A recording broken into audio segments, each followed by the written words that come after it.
بسم اللہ الرحمن الرحیم ایاک نعبد و ایاک نستعین۔ میں سب سے پہلے اپنی الائڈ پارٹیز، اپنے اتحادیوں کا دل سے شکریہ ادا کرتا ہوں کہ ابھی بھی اور ہر مشکل وقت میں جس طرح آپ میرے ساتھ کھڑے رہے ہیں، آپ کا بہت بہت شکریہ۔ میں اپنے پارلیمنٹیرینز، اپنی ٹیم کا، میں آپ کا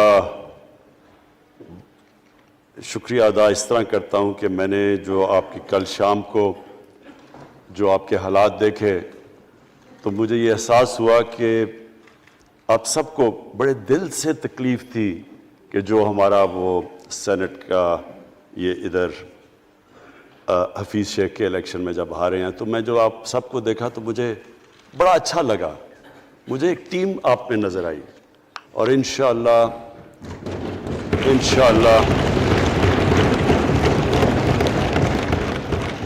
یہ ہماری ٹیم مضبوط ہوتی جائے گی، کیونکہ دیکھیں اللہ کہتا ہے کہ میں تمہارے ایمان کو بار بار آزماؤں گا۔ اللہ قرآن شریف میں ہمیں کہتا ہے۔ وہ کیوں کہتا ہے؟ وہ آپ کے ایمان کو آزماتا ہے مضبوط کرنے کے لیے۔ جب آپ ایک مشکل وقت سے نکلتے ہیں آپ اور مضبوط ہو جاتے ہیں۔ اللہ نے ایک انسان کو ایک ایسا چیز، ایک ایسا اس کا جو سب سے بڑی جو اس کی مخلوق ہے، اشرف المخلوقات، اس کو جو اللہ نے بنایا ہے، اس کے اندر اس نے ایک کنڈیشن لگا دی ہے کہ اگر آپ نے بڑا انسان بننا ہے تو مشکل وقت کا سامنا کرو، ریزسٹنس کے ساتھ جاؤ۔ جسم ہمارا یہ ہے، جسم کو ہم بھاری ویٹ اٹھاتے ہیں، جسم تکڑا ہو جاتا ہے۔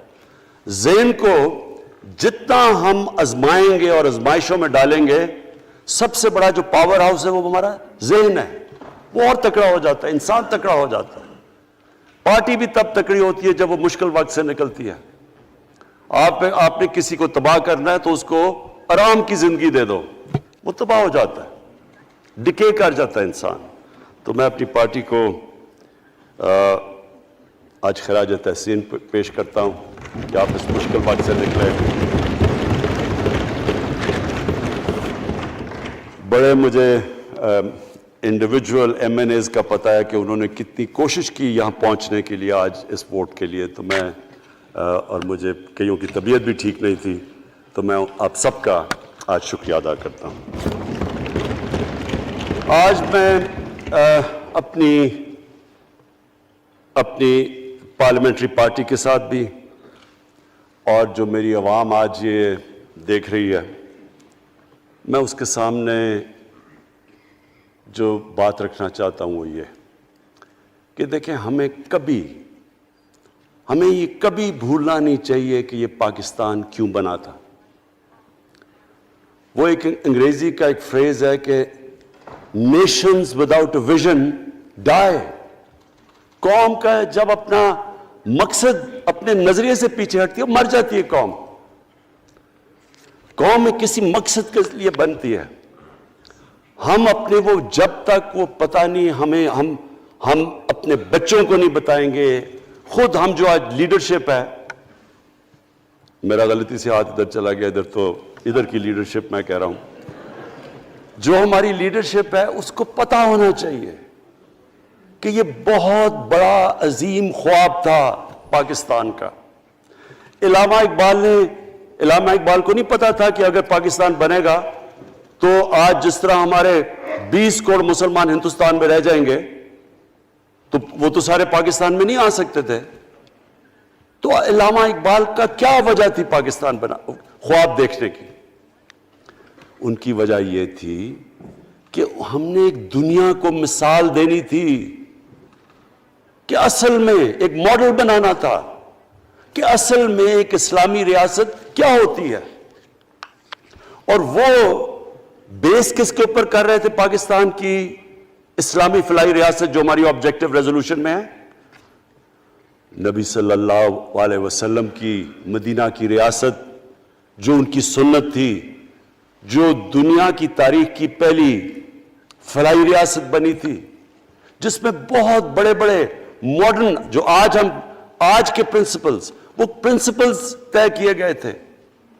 وہ ریاست بنی تھی، اور وہ ریاست ایک ماڈل ایسا تھا کہ اس کے بعد ایک جن کو کوئی جانتا ہی نہیں تھا، ایک قوم، ایک عرب قبیلوں میں تقسیم ہوئی قوم جس کی حیثیت ہی کوئی نہیں تھی، ان اصولوں کے اوپر چلتے ہوئے یہ دنیا کی تاریخ کا معجزہ ہے جو ہوا اس کے بعد.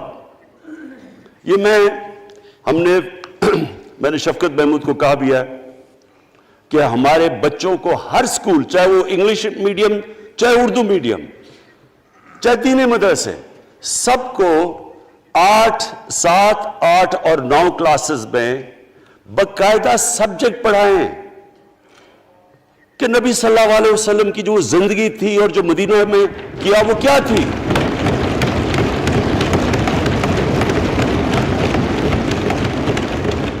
تاکہ ان کو پتہ چلے کہ اس ملک کا مقصد کیا تھا.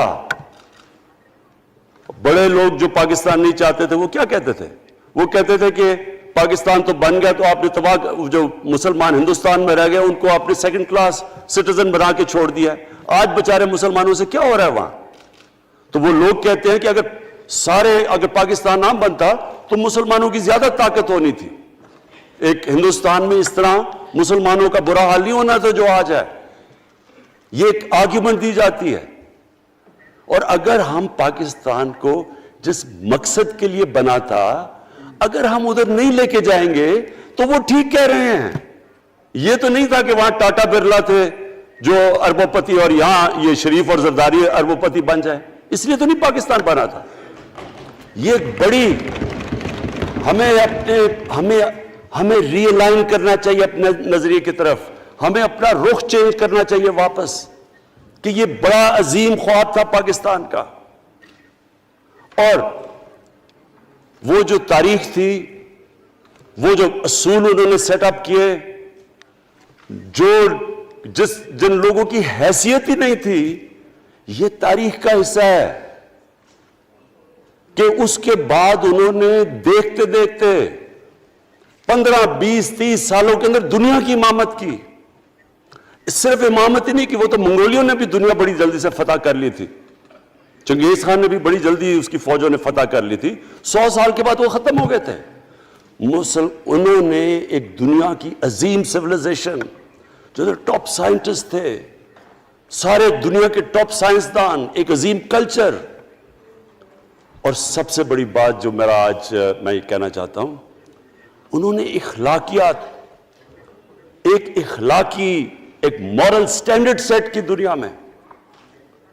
جب مسلمان گئے انڈونیشیا اور ملیشیا، وہاں تو کوئی مسلمان کی فوج نہیں گئی، وہاں تو کوئی تلواروں سے نہیں فتح کیا.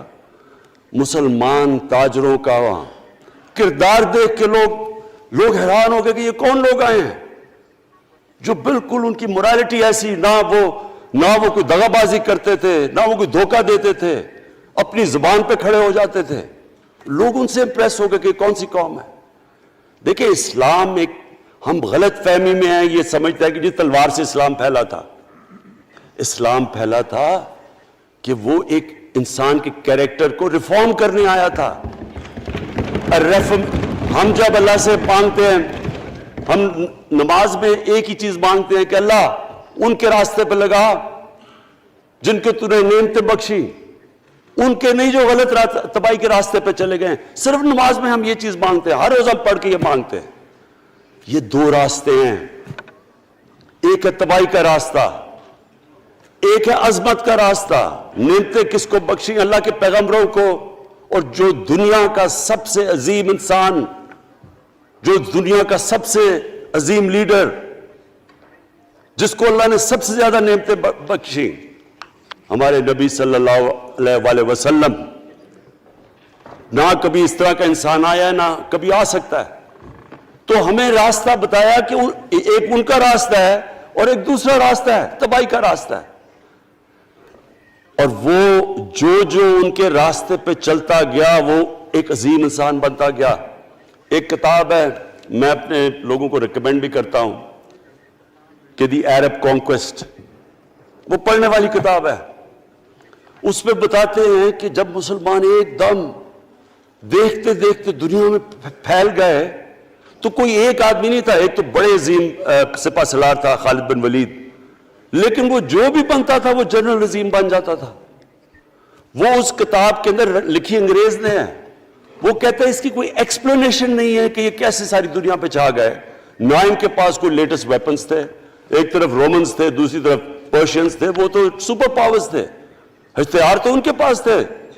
نہ ان کے پاس ہتھیار، نمبرز میں بھی وہ زیادہ تھے، ان کی فوجیں بھی زیادہ تھیں، لیکن وہ ساری دنیا پہ پھیل گئے اور ایک ایسا سویلائزیشن بنا کہ زیادہ تر تو مسلمان نہیں تھے، وہ بھی ان کو مانتے تھے، کیونکہ ان کی اخلاقیات، ان کا عدل اور انصاف کا نظام، ان کا کیریکٹر، اس کی وجہ سے لوگ آئے ہیں. یہاں جو ہندوستان میں اسلام پھیلا ہے، یہ ہمارے جو بڑے بڑے بزرگ تھے، داتا صاحب،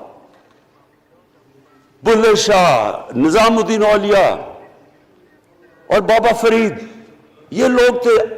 ان کو لوگ دیکھ کے، ان کے کردار سے، ان کے انٹلیکٹ، انسانیت سے لوگ مسلمان ہوئے. تو ہم آج، میں جو یہ سینٹ الیکشن ہوا ہے، میں اپنی قوم کو یہاں، یعنی مجھے شرمندگی ہوتی ہے اسپیکر صاحب کہ ہم وہ خواب اور کدھر بکرا منڈی بنی ہوئی ہے ایک لوگوں کو خریدنے کے لیے سب کے سامنے. یعنی ہمیں ایک مہینے سے پتا تھا کہ پیسہ جمع کیا جا رہا ہے اس سینٹ الیکشن میں، اور مجھے حیرت ہوئی کہ الیکشن کمیشن کہتا ہے کہ جی یہ تو پتہ نہیں کوئی ہم آزاد انسٹیٹیوشن ہے یا میں ان کی کوئی آزادی کے اوپر لے رہا تھا، یا جی بڑا زبردست الیکشن. اچھا کہتے جی بڑا اچھا الیکشن کروایا. یہ مجھے اور اس سے تو مجھے اور صدمہ ہوا ہے کہ اگر یہ الیکشن اچھا آپ نے کروایا ہے تو پتہ نہیں برا الیکشن کیا ہوتا ہے.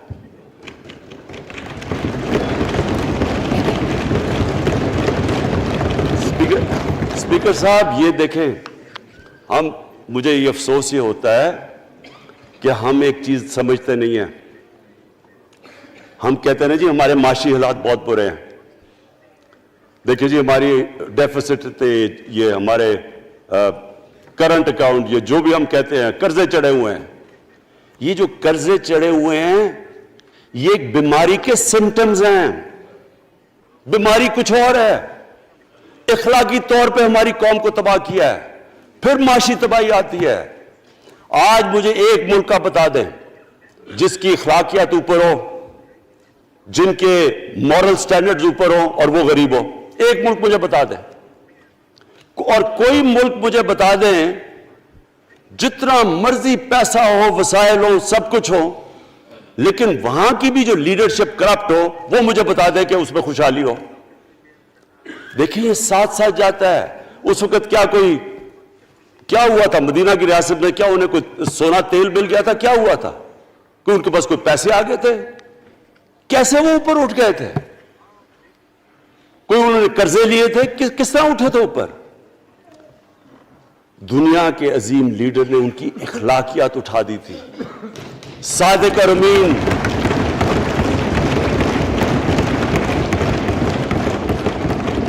ایک قوم، انہوں نے ہمیں بتایا. ہمیں قرآن میں اللہ حکم کرتا ہے کہ ان کی سنت پہ چلو.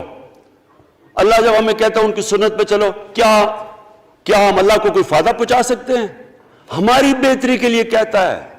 قرآن شریف میں سب کچھ ہماری بہتری کے لیے اللہ نے، یہ تمہارے لیے بک آف گائیڈنس ہے ہمیشہ کے لیے، اور یہ ہماری بہتری کے لیے ہے. تو وہ جب ہمیں کہتا ہے کہ نبی صلی اللہ علیہ وسلم کے راستے پہ چلو، وہ ہماری بہتری کے لیے کہتا ہے. اور میں، جس نے اس عمر میں ساری دنیا دیکھ لیا ہے، اسپیکر صاحب میں آپ کو بتاؤں، مجھے تکلیف ہوتی ہے دیکھ کے.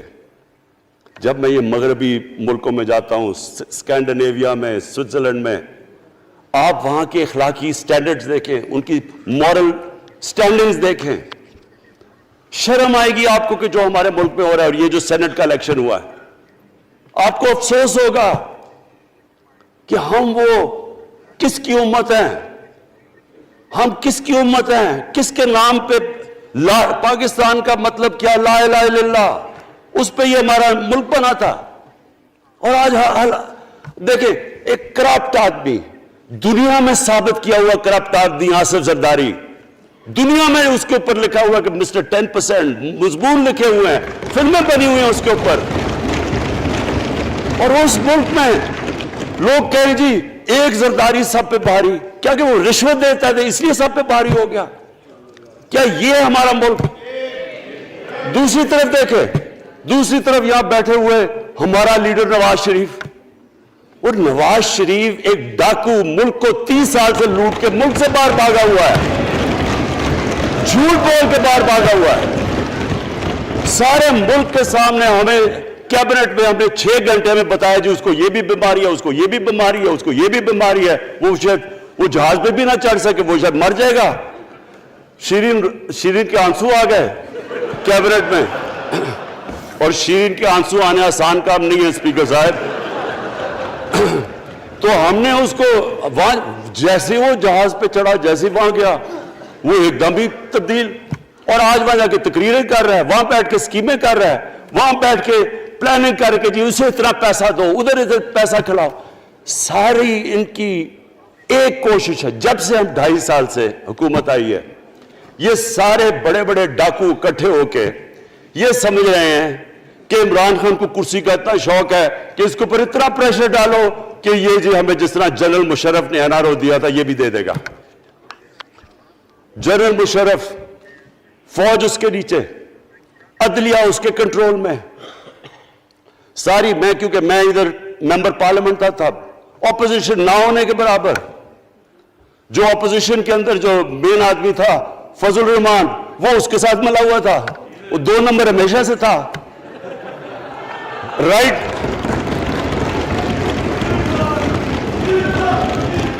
اور وہ آدمی جس کے پیچھے امریکہ ان کی جنگ لگا تھا، سب کچھ، وہ ان کے پریشر میں آ کے ان دونوں کو NRO دیا، اور اتنا بڑا اس ملک کے اوپر اس نے جرم کیا ہے۔ ان دونوں نے آ کے NRO لے کے دونوں ہاتھوں سے ملک لوٹا، اس کے بعد دونوں نے اس ملک کے اوپر 4 گنا زیادہ قرضہ چڑھایا۔ اسپیکر صاحب، 6,000 ارب سے ہمارا قرضہ جو ٹوٹل لائبلٹیز 30,000 ارب پہ پہنچا دی۔ آج ہمارے اوپر کیا مسئلہ ہے؟ ہمیں یہ قرضوں کی قسطیں دیتے ہوئے بیچارے لوگوں کے اوپر بوجھ ڈالنا پڑتا ہے۔ یہ جو مہنگائی ہے اس کے بعد میں بعد میں بات کرتا ہوں، لیکن میں پہلے یہ بات کمپلیٹ کر لوں کہ دیکھیں اسپیکر صاحب، میں یہ 2.5 سال سے تماشے دیکھ رہا ہوں۔ یہاں پہلے دن پرائم منسٹر بن کے پرائم منسٹر تقریر کرنے جا رہا ہے، کھڑے ہو کے تقریر نہیں کرنے دی۔ کیوں تقریر نہیں کرنے دی؟ کیونکہ ان کو پہلے دن سے ڈر تھا، کہ یہ ہمارے جو کرپشن کے کیسز یہ معاف نہیں کرے گا۔ کرپشن کے کیسز ہم نے نہیں بنائے تھے اسپیکر صاحب، یہ سارے ان کے دور کے کیسز بنے ہوئے ان کے اوپر۔ آپس میں تو ان کا مکہ تھا، اپنا نیب کا چیئرمین آپس میں مل کے کیسز ان کے بند کر رہا ہے۔ عدلیہ اس وقت کی عدلیہ وہ ان کے ہاتھ میں تھی، ان کو تو مسئلہ ہی کوئی نہیں تھا۔ وہ $60 ملین آصف زرداری کا سوئٹزرلینڈ میں پڑا ہوا ہے، وہ جج کہہ رہا ہے کہ واپس لے کے آؤ۔ وہ یوسف رضا گیلانی جو یہاں سے سینیٹر بنا ہے، وہ پاکستان کا $60 ملین پڑا ہوا ہے سوئٹزرلینڈ میں، وہ جج کہہ رہا ہے کہ واپس لے کے آؤ۔ وہ کہتے نہیں جی میں نہیں خط لکھتا۔ بھئی آپ کے باپ کا پیسہ تھا، پاکستانی قوم کا پیسہ تھا، اس کے اوپر وہ ڈسکوالیفائی ہو جاتا ہے۔ وہ ایسے پھر ہے جس طرح نیلسن منڈیلا کا ڈسکوالیفائی ہو گیا۔ اسپیکر صاحب، میں یہ چیزیں آپ کو اس لیے بتا رہا ہوں، میں تو ان کو 30 سال سے جانتا ہوں۔ دیکھیں، جب تک ہم اس ملک میں اپنی اخلاقیات ٹھیک نہیں کریں گے، مورل سٹینڈرڈز ٹھیک نہیں کریں گے، جب اس طرح کے الیکشن ہوں گے کہ کھل کے پیسہ چل رہا ہے اور ہم کہیں گے نہیں جی وہ پٹواری کیوں پیسے لیتا ہے، تو وہ تھانے دار کیوں پیسے لیتا ہے، وہ سرکاری نوکر، وہ تو بیچارہ جو نچلا طبقہ ہے وہ تو واقعی جس طرح شیخ رشید نے کہا ہے، مہنگائی جو بڑی ہے بیچارے لوگوں کی تنخواہ میں گزارا نہیں ہو رہا۔ ان کو ہم کہہ رہے ہیں کہ آپ بالکل ایماندار بنے، اور یہ جن کا اتنا ان کے پاس پیسہ ہے اسپیکر صاحب، میں آپ کو یقین سے کہتا ہوں ان کو خود نہیں پتا کہ ان کا کتنا پیسہ باہر پڑا ہے۔ اتنا 30 سال سے چوری کر رہے ہیں یہ پیسہ، اور 30 سال سے پیسہ چوری کر کے اب ان کی کوشش یہ ہے کہ عمران خان کے اوپر پریشر ڈالو سارے چور مل کے کہ جی کبھی ہم گورنمنٹ گرا دیں گے، کبھی ہم وہ نکلاتے ہیں وہ۔ آپ سوچیں فیٹف کے اوپر، اب فیٹف ہماری وجہ سے تو نہیں فیٹف پہ ہم گرے لسٹ میں آئے، یہ تو نون لیگ کے دور میں گرے لسٹ میں آئے ہیں۔ اب اگر فیٹف کی بلیک لسٹ میں پاکستان جاتا ہے تو یہاں سب کو پتا ہے کہ سینکشنز لگ جائیں گی، تو آگے مشکل سے ہم نے اکانومی کو سٹیبلائز کیا، مشکل سے۔ اگر بلیک لسٹ میں جاتا ہے تو اکانومی سیدھی نیچے۔ آج جو لوگوں کو مشکل پڑی ہوئی ہے، اور مشکل پڑی ہوئی ہے ہمارے لوگوں کو مہنگائی کی، اس کی وجہ یہ ہے کہ ہمارا روپیہ جو تھا تقریباً 107 روپے کا، آج 160 روپے کا۔ تو جب روپیہ گرتا ہے تو ساری چیزیں باہر سے مہنگی ہو جاتی ہیں، پٹرول، ڈیزل، بجلی۔ اب بجلی کی آدھی بجلی ان سے باقی ڈالر کانٹریکٹس کے اوپر بجلی کے کانٹریکٹ سائن کیے ہوئے ہیں، وہ سب کچھ باہر سے، دالیں مہنگی، جو چیز باہر سے امپورٹ کرتے ہیں، گھی مہنگا، ساری چیزیں مہنگی ہو جاتی ہیں۔ تو یہ سوچ لیں کہ اگر ہمارے اوپر سینکشنز لگ جائیں، اگر ہمارے اوپر فیٹف کی سینکشنز لگ جاتی تو یہ تو آپ تو سوچ ہی نہیں سکتے کہ یہ ملک میں کیا حال ہونا تھا۔ تو ہم اپنے ملک کے لیے فیٹف کی ریکوائرمنٹ پہ لیجسلیشن کروا رہے ہیں، اور انہوں نے جناب اتنا بڑا وہ ذرا پکڑا، اتنا بڑا وہ لا دیا جی، اتنا بڑا جی، یہ 34 شکیں چینج کر دیں نیب میں۔ اب نیب کا فیٹف سے کیا تعلق ہے؟ انہوں نے سمجھا کیا عمران خان قابو آ گیا، اب تو یہ ڈر کے فیٹف کی بلیک لسٹ سے اب تو جناب ہمیں یہ 34 شکیں سائن کر کے تو نیب کو ختم کر دے گا۔ مطلب یہ کہ صرف ان کی چوری کے کیسز ختم ہو جائے، بس ون پوائنٹ ایجنڈا ان کا۔ اور میں نے آپ کو پہلے دن یہاں سے کہا تھا، پہلے دن یہاں کھڑے ہو کے میں نے کہا تھا کہ ان کا صرف ون پوائنٹ ایجنڈا، میں ان کو جانتا ہوں، میں ان کو جانتا ہوں، جب یہ سارے اپوزیشن میں میرے ساتھ تھے، ان کا صرف ایک خوف ہے کہ یہ این آر او نہیں دے گا، لہٰذا اس کو اتنا بلیک میل کرو، اور اب فیٹف کے اوپر تو یہ پھنس گیا ہے تو اب اس سے لے لو، اس سے کنسیشن لے لو تاکہ نیب ختم ہو جائے۔ اب سوچیں کیا ان کو ملک کا فکر ہے؟ کیا ان کو نہیں پتا تھا کہ کیا ہونا ہے اگر فیٹف کی بلیک لسٹ پہ چلے جاتے ہیں؟ اس کے بعد انہوں نے جلسے کرنے کی کوشش کی، بڑا جی پبلک نکالیں گے ہم، مینار پاکستان کے اندر جلسہ۔ مینار پاکستان کا یہ جانتے نہیں، دیکھیں ان کے بھی آگئے ایک شہزادہ ایک شہزادی جنہوں نے زندگی میں کبھی کام کیا نہیں ہے، نہ ان کو پتہ ہے کہ سٹرگل ہوتی کیا ہے۔ جناب مینار پاکستان خود ہی اخباروں کے اندر اپنے آپ کو پیسے خرچ کر کے اخباروں میں ذرا نمایاں کر کے جناب انہوں نے مینار پاکستان میں جلسہ کر لیا۔ اب میں تو جانتا ہوں مینار پاکستان، اور میں تو اپنے لاہور کو بھی جانتا ہوں، میں تو اپنے لاہور شہر کو بھی جانتا ہوں۔ وہ لاہور شہر ملک کا کوئی پیسہ چوری کیا ہو اس کے خلاف تو نکلے گا، لیکن بڑے بڑے ڈاکو اگر وہ سمجھ رہے ہیں کہ اپنی چوری بچانے کے لیے لاہور شہر کو نکالیں گے تو وہی ہوا جو ان کے ساتھ مینار پاکستان میں ہوا۔ اب آ کے جو ڈاکٹر فہمیدہ مرزا نے بڑا اچھا آپ کو ایکسپلین کیا، انہوں نے بتایا کہ یہ کیوں ضروری تھا اوپن بیلٹ۔ انہوں نے بتایا کہ الیکشن کمیشن کی تو ریکوائرمنٹ ہے کہ آنسٹ ہو، فری اور فیئر الیکشن ہو۔ تو انہوں نے 2008 میں چارٹر آف ڈیموکریسی میں کہا ہوا کہ جی اوپن بیلٹ ہونی چاہیے، دونوں پارٹیز نے۔ اور اس کے بعد ایک دم وہاں سے دونوں سب ادھر سے بھاگ کے اور کہتے نہیں جی خفیہ بیلٹ ہونی چاہیے۔ میں نے تب کہہ دیا کہ خفیہ بیلٹ کا ایک مقصد تھا، سارے مل کے کوشش کریں گے کہ حفیظ شیخ کو ہرائیں، اور وہ جو آدمی جیتا ہے پاکستان کا کرپٹ ترین آدمی۔ میں ایک چیز آپ کو آج کہتا ہوں، یوسف رضا کے آپ صرف ایسٹس دیکھ لیں، پرائم منسٹر بننے سے پہلے تھے اور اس کے بعد کیا ایسٹس ہیں، بس ایک چیز دیکھ لیں، کوئی آپ کو کچھ کرنے کی ضرورت نہیں ہے، آپ کو پتا چلے گا انہوں نے اس نے کیا کیا اپنے زمانے میں۔ تو اس کو لا کے یہاں بٹھا کے تو جناب انہوں نے سارا پیسہ لگا کے, اور ہمیں سب پتا تھا کیا ہو رہا ہے, اور اس کو جا کے جناب انہوں نے ہروا دیا حفیظ شیخ کو. اب کیا پیغام گیا سارے ملک میں اس کا؟ میں نے کیوں یہ آج ووٹ آف کانفیڈنس لی ہے, اس کا کیا پیغام گیا دنیا میں؟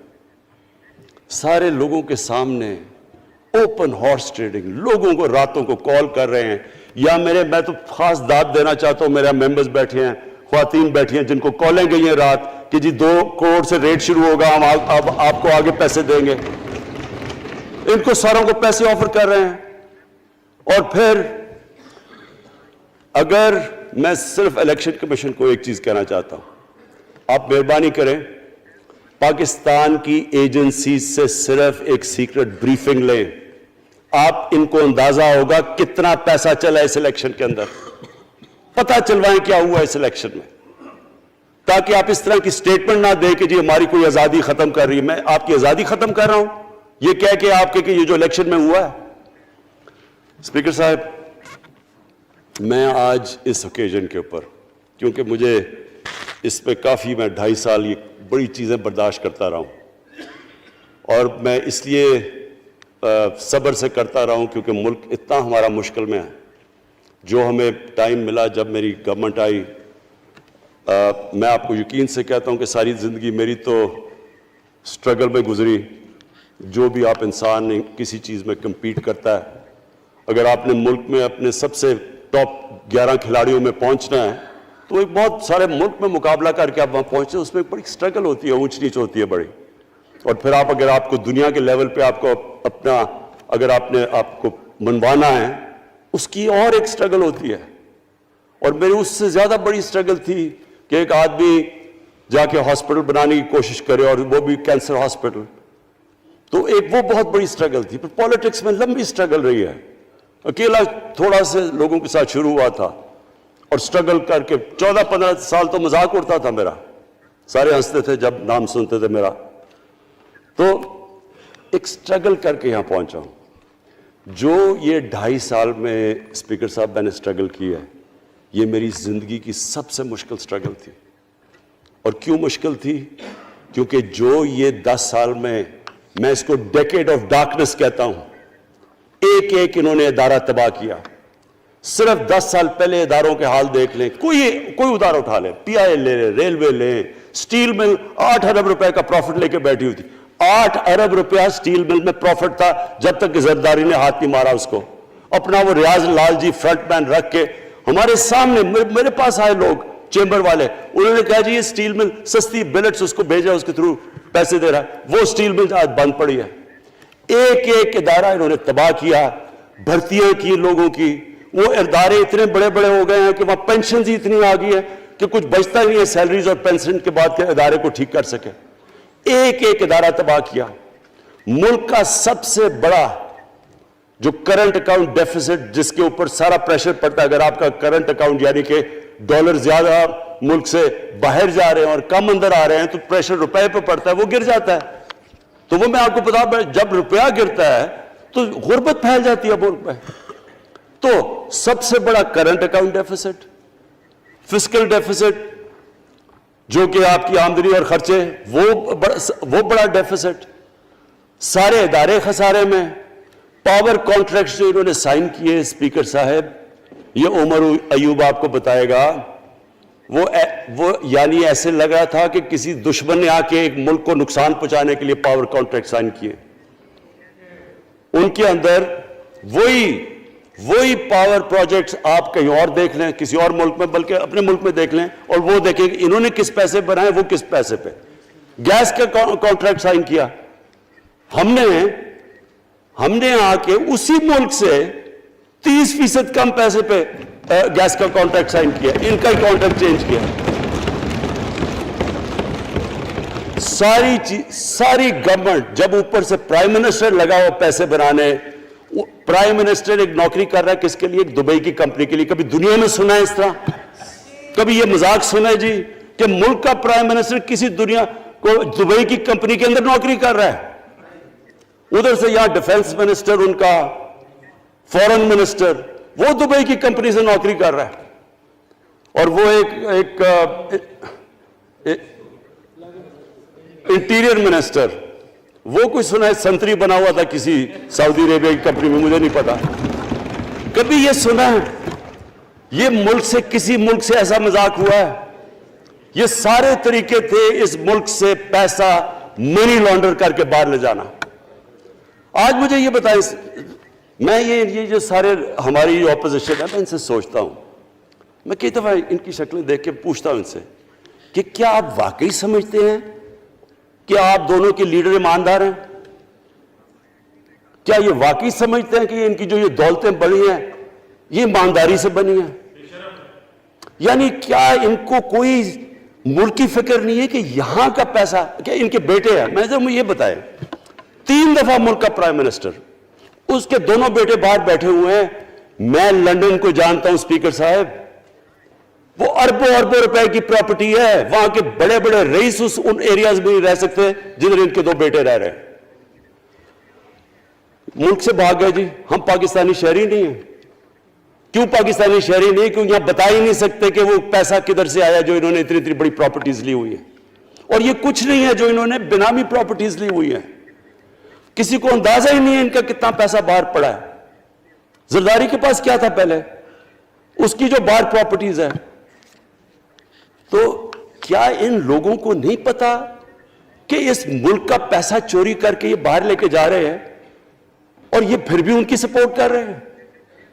اور یہ جو سینٹ کا الیکشن، کیا انہیں نہیں پتا کہ بڑا جی عقل مند پولیٹیشن ہے زرداری، لوگوں کو رشوت دے کے ان کو خرید رہا ہے؟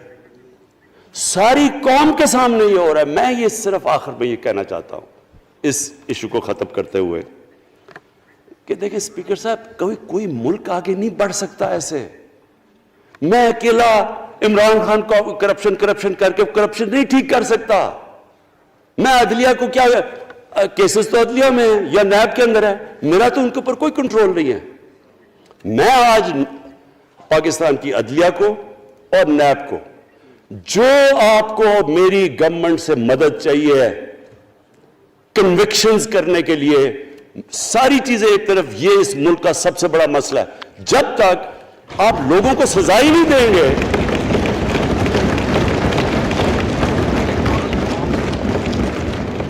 جب تک لوگوں کو سزا ہی نہیں ملیں گی.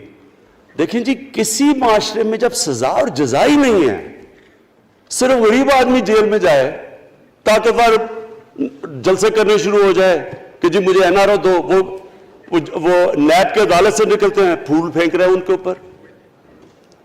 اربوں روپے کی چوری کی ہوئی ہے انہوں نے. وہ تو اسپیکر صاحب، میں ایک معاشرہ کرپشن کے خلاف لڑتا ہے. آپ جتنے مرضی قانون بنا دیں، وہ کرپشن کے خلاف، وہ کرپشن نہیں ختم کر سکتے. معاشرہ فیصلہ کرتا ہے کہ ہم نے اس ملک میں کرپشن نہیں ہونے دینی. معاشرے کی اخلاقیات ایسی ہونی چاہیے کہ جو کرپٹ آدمی ہو وہ کبھی اس کی شکل نہ دکھا سکے پبلک کے اندر. جو میڈیا کا رول ہے، میں اپنے میڈیا والوں کو بھی کہنا چاہتا ہوں، جو اسحاق ڈار سے کیا تھا ہارڈ ٹاک میں اسٹیون سیکر نے، وہ ہر جگہ یہ ہوگا. آپ جب بھی کسی بھی مغربی معاشرے میں کسی نے پبلک کا پیسہ چوری کیا، اس کی جرات نہیں ہوگی ٹی وی پہ جانے کے لیے. میں نے تو وہاں دیکھا ہوا ہے، بڑے بڑے نام، ایک دھبا لگتا ہے آپ کے اوپر کرپشن کا کیس، آپ سارے میڈیا سے باہر ہو جاتے ہیں. یہاں ہر روز شام کو بیٹھ کے اربوں روپے کی کرپشن کی ہوئی ہے، ان کو کسی نے قتل کیے ہوئے ہیں، اور آرام سے بیٹھ کے جراوہ میں لیکچر دے رہے ہوتے ہیں. اسپیکر صاحب، معاشرہ لڑتا ہے. اس کے اندر ہمیں سب کو مل کے اپنے ملک کو اگر بچانا ہے، معاشی طور پہ بھی بچانا ہے، پہلے ہمیں اپنے اخلاقی سٹینڈرڈز ٹھیک کرنے پڑیں گے. سارے ملک کو مل کے لڑنا پڑے گا.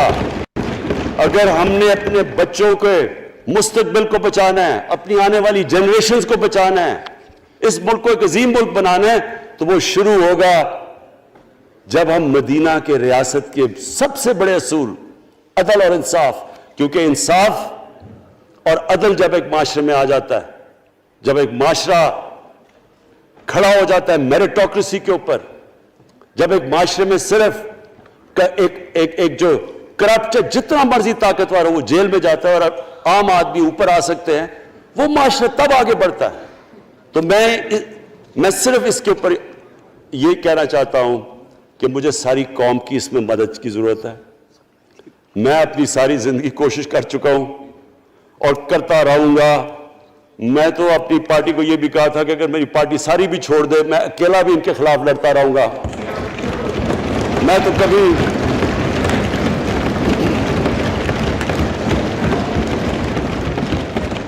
اسپیکر صاحب آخری گیند تک لڑنے والا کیپٹن تھا. آخری گیند تک لڑوں گا, وہ تو کبھی میں ہار مانوں گا نہیں. لیکن یہ وقت آ گیا ہے کہ ملک کو اپنے آپ کو بچانا ہے. آنے والی جنریشنز کو ہم نے بچانا ہے. ہم تب تک نہیں کر سکتے انفارچونیٹلی جب تک ہم سب مل کے فیصلہ کریں کہ یہ جو اوپر بیٹھے ہوئے ہیں جنہوں نے 30 سال سے ملک کو چوری کر رہے ہیں, ان کو ہم بجائے وہ صحافی جا کے کہہ رہے ہیں جی ہائی کورٹ کے اندر کی جی اس کو تقریر کرنی دینی ہے. وہ نیلسن منڈیلا جو باہر بیٹھا وہ تقریر کرنا چاہیے جی. پتہ نہیں عوام کو سننا چاہیے کہ وہ یہاں سے بھاگا کیسے, اس کے پیسے کیسے. یعنی کہ میں حیران ہو گیا تب. اور اب اسپیکر صاحب میں صرف مختصر بات کر دوں آگے کی. دیکھیں پاکستان ایک مشکل وقت سے نکل کے اب ہم ایک سٹیبل اور آگے بڑھنے کے سٹیج پہ آ گئے. ہماری اللہ کا شکر ہے. جو سب سے مشکل چیز ہوتی ہے کرنٹ اکاؤنٹ, بڑی دیر 17 سال کے بعد 5 مہینے پاکستان کا جو کرنٹ اکاؤنٹ ہے وہ سرپلس پہ چلا گیا. یعنی ہمارے جتنے ملک میں ڈالرز آ رہے ہیں اور جتنے باہر جا رہے ہیں, اللہ کا کرم ہے زیادہ ڈالرز آ رہے ہیں. ہمارا روپیہ خود ہی, ہم پیسے نہیں لگا رہے اس کو, خود روپیہ اسٹرینتھ گین کر رہا ہے. یہ بڑا امپورٹنٹ ٹائم ہے کہ اس وقت, اور یہ اس کے باوجود کہ اس ملک میں کرونا ہوا, ساری دنیا کی اکانومیز کرونا میں بری طرح متاثر ہوئی, اس کے باوجود اوپر والے کے کرم خاص طور پہ. اور میں کہوں گا کہ ہماری جو ٹیم تھی, ہمارا جو جس طرح ہم نے مانیٹر کیا اور جس طرح ہم نے ڈیٹا بیس گیدر کیا اور ہم نے ہر ایک چیز فالو کر کے ہم نے جیسے اپنے لوگوں کو بچایا ہے.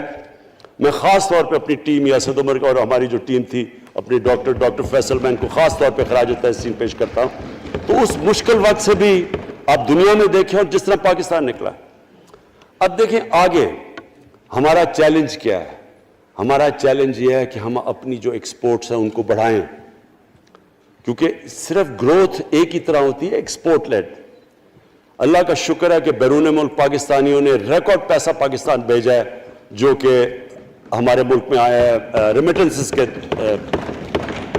اب ہم نے انویسٹمنٹ کے اوپر لگے ہوئے ہیں. اس وقت سب سے زیادہ کمپنیز رجسٹر ہوئی ہیں SECP میں. اس کا مطلب کہ نئی انویسٹمنٹ پاکستان میں آنے والی ہے. لوگ تیار ہو گئے انویسٹ کرنے کے لیے. ہمارا صرف مسئلہ اسپیکر صاحب ایک ہے بجلی کا. یہ بڑا مسئلہ ہے. کانٹریکٹ مہنگے سائن کیے ہوئے, جس بجلی جو کانٹریکٹ سائن کیے ہوئے ہیں اس جس پہ وہ بجلی پروڈیوس ہو رہی ہے, بدقسمتی سے وہ اگر بجلی کی قیمت بڑھاتے ہیں تو لوگ آگے اور مشکلوں میں پڑے ہوئے ہیں. بجلی کی وجہ سے سب چیزیں مہنگی ہو جاتی ہیں. نہیں بڑھاتے تو قرضے, وہ جو گردشی قرضے ہیں وہ بڑھتے جا رہے ہیں. ہمارا ایک یہ چیلنج ہے. اس کے اوپر صرف اپنی قوم کو بتانا چاہتا ہوں کہ باقاعدہ ہم ہر طریقہ سوچ رہے ہیں کہ ہم نے اس میں سے کیسے ہم نے اپنے لوگوں کے اوپر بوجھ کم کرنا ہے. ایک تو میں اپنی ٹیم کو یہ بھی کامیابی دیتا ہوں کہ بڑی دیر اور مشکلوں سے IPPs کے ساتھ ہم نے نئے کانٹریکٹ سائن کیا جس کے اندر بہت پاکستان کا پیسہ بھی بچے گا اور جو آگے جا کے قرضہ بڑھنا تھا وہ نہیں بڑھے گا. جو میرے اوپر سب سے زیادہ پریشر ہے اس وقت اسپیکر صاحب وہ ہے مہنگائی کا. مہنگائی میں نے آپ کو بتا بھی دیا کہ مسئلہ ایک جب آپ کے روپیہ گرتا ہے تو جب چیزیں مہنگی ہو جاتی ہیں ایک وہ ہے. لیکن میں اپنی قوم کو صرف ایک چیز کہنا چاہتا ہوں کہ سب سے زیادہ اس وقت میری حکومت ایک ہی چیز پہ لگی ہوئی ہے کہ ہم کس طرح لوگوں کے اوپر مہنگائی کا بوجھ کم کریں. اس کے لیے ہم بڑی بڑی چیزیں آپ کے سامنے لے کے آئیں گے آنے والے دنوں میں, جس میں کوشش یہ ہے کہ ہم اپنے ملک میں جو سارا نچلا طبقہ ہے ان کو سبسڈائز کریں, اپنے احساس پروگرام کے ذریعے ان کو ڈائریکٹلی ہم فنڈ کریں. یہ انشاءاللہ آپ کے ساتھ آئے گا. ابھی میں نے ایکسپیریمنٹ ایک اور شروع کر دیا, وہ ایک ہفتے تک ابھی ٹرائل پہ ہے کہ ہم ایک پروگرام لے کے آ رہے ہیں کوئی بھوکا نہ سوئے.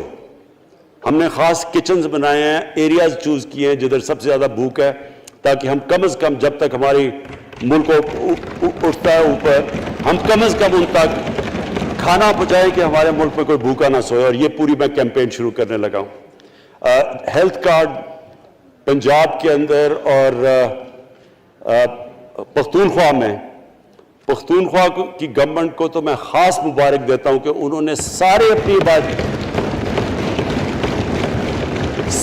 اپنے پختونخوا کے لوگوں نے خاندانوں کو کور کر لیا ہیلتھ انشورنس سے. یہ بڑے بڑے امیر ملکوں میں بھی ایسا نہیں ہوتا کہ ہر ایک خاندان کے پاس 10 لاکھ روپے کی انشورنس ہوگی, کسی بھی ہسپتال میں جا کے اپنا علاج کروا سکیں. میں خاص طور پہ محمود خان اور آپ کی کیبنٹ کو مبارک دیتا ہوں. پنجاب کیونکہ بہت بڑا ہے, انہوں نے بھی فیصلہ کر لیا ہے. عثمان بزدار آپ کی اور آپ کی ٹیم کو میں خاص مبارک دیتا ہوں کہ اس سال کے اینڈ تک وہ سارے پنجاب کے اندر ہیلتھ کارڈ پہنچا دیں. یہ ایک عام آدمی کے لیے سب سے بڑی, کم از کم جیسے جیسے ہم اپنے ملک کو اٹھا رہے ہیں تو کم از کم ہم لوگوں کی بنیادی ضروریات پوری کریں. اور جو کسان ہیں جی, کسانوں کے لیے ایک بڑا زبردست پروگرام لے کے آ رہے ہیں. اس کے اوپر بھی ہمیں بڑا برین سٹارمنگ کی ہے کہ کیسے ہم کسان کی مدد کر سکتے ہیں. پرابلم تو ہمارے پاس یہ ہے نا کہ جتنا ہم پیسہ اکٹھا کرتے ہیں آدھا پیسہ قرضوں کی قسطوں پہ چلا جاتا ہے, تو پیسہ کم بچتا ہے. لیکن ہم نے فیصلہ کیا کسانوں کے اوپر ہم خاص زور دینے لگے ہیں تاکہ وہ بعد میں بات کروں گا. تو دو چیزیں اور جی. دیکھیں, میں قوم سمجھتی ہے نا کہ اب ہم کیسے یہ جو قرضے ہمارے اوپر چڑھے ہوئے ہیں ان سے کیسے نکلنا ہے. اس سے صرف ایک ہی طریقہ نکلنے کا کہ ہم اپنے ملک میں دولت کے اندر اضافہ کریں, ویلتھ کریشن کریں. اس کے لیے ہم کیا کرنے جا رہے ہیں؟ اس کے لیے ہم نے میگا پروجیکٹس بنائے ہوئے ہیں. ایک ہے راوی سٹی لاہور, دوسرا اس وقت ایک والٹن کے اوپر ایک ہم بزنس سینٹر بنانے لگے ہیں لاہور کا, وہ بہت میگا پروجیکٹ ہے. اور پھر تیسرا جو ہے ایک جزیرہ بنڈل آئلینڈ کراچی سے تھوڑے 1-2 کلومیٹر کے فاصلے پہ. ان سے یہ کیوں کرنے جا رہے ہیں؟ میں صرف لوگ سمجھیں کہ کیوں. ایک تو یہ ہمارے شہر پھیلتے جا رہے ہیں, جتنا شہر پھیلتا جائے گا نہ آپ ان کو سیوریج دے سکتے ہیں, نہ پانی دے سکتے ہیں, نہ صفائی کر سکتے ہیں. تو جو دنیا کے ماڈرن سٹیز ہیں وہ اوپر جاتے ہیں, یعنی وہ بلڈنگ اوپر جاتی ہے, بجائے اگر آپ پھیلتے جائیں تو مشکل ہو جاتا ہے سرو کرنا. تو ایک تو ماڈرن سٹیز پہلی دفعہ بنا رہے ہیں پاکستان میں اسلام آباد کے بعد. ایک وہ راوی سٹی, وہ بہت ضروری ہے. اس سے لاہور کا جو پانی نیچے جاتا جا رہا ہے وہ ہم وہاں بیراج بنا کے پانی اس کا بچانے لگے ہیں.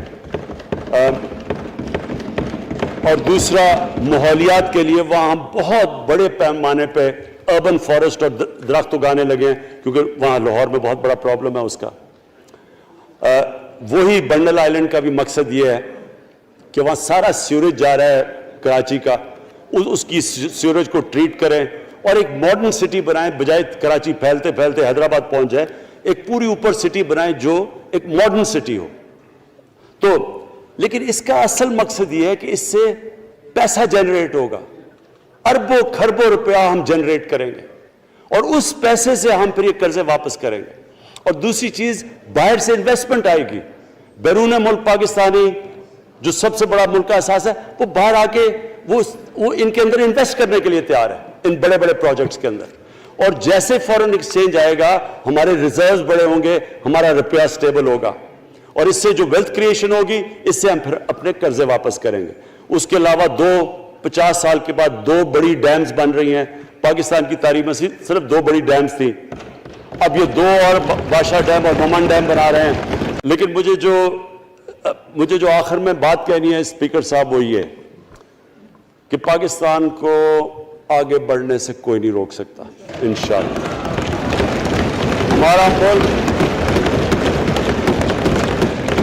ہمارے ملک میں, کیونکہ میں شاید ہی لوگ اتنا اپنے ملک کو انہوں نے اس طرح دیکھا جیسے میں نے سارا ملک پھیرا ہوا ہوں. اللہ نے ہر قسم کی نعمت دی ہے. اس ملک میں جو پوٹینشل ہے شاید ہی کسی ملک میں ہے. اس کا جو لوکیشن ہے جیو اسٹریٹجک وہ بھی شاید ہی کسی ملک کے پاس ہے. 12 موسم اللہ نے دیے ہوئے ہیں یہاں اوپر سے لے کے نیچے تک, کچھ بھی اگا سکتے ہیں. زرخیز زمین ہے جس کو ہم صحیح طرح استعمال نہیں کر پا رہے کیونکہ ہماری ساری پروڈکٹیوٹی بڑی کم ہے, ٹیکنیکس بڑی پرانی ہیں. چائنا کے ساتھ مل کے اس طرف بھی ہم جا رہے ہیں کہ اپنی پروڈکٹیوٹی بڑھانے کے لیے. اس ملک کے اندر سب سے بڑی چیز ایک نوجوان آبادی ہے. اور آگے جو ایک جو جسے کہتے ہیں کہ اگلی جو ریولوشن, 4th انڈسٹریل ریولوشن کے بعد یہ جو ٹیکنالوجی کی ریولوشن آ رہی ہے, اس میں ہمارے پاس ایک ینگ آبادی ہے اور اس کے اوپر اب ہم پورا زور لگائیں گے. اور انشاءاللہ یہ جو ہماری آبادی ہے یہی ایک ینگ آبادی پاکستان کو اٹھا دے گی اگر ہم ان کو صحیح معنی میں ٹیکنیکل ایجوکیشن دے دیں. جو میں الیکشن کمیشن کیونکہ بڑے ناراض ہو گئے تھے کہ میں نے کہا وہ الیکشن کے اوپر میرے کامنٹس تھے, میں ان کو یہ کہہ دوں کہ ہم نے یہ فیصلہ کیا ہے الیکٹرل ریفارمز کا. ہم اب ٹیکنالوجی کے اوپر وہ جو EVM مشینز ہیں, الیکٹرانک مشینز لے کے آئیں گے.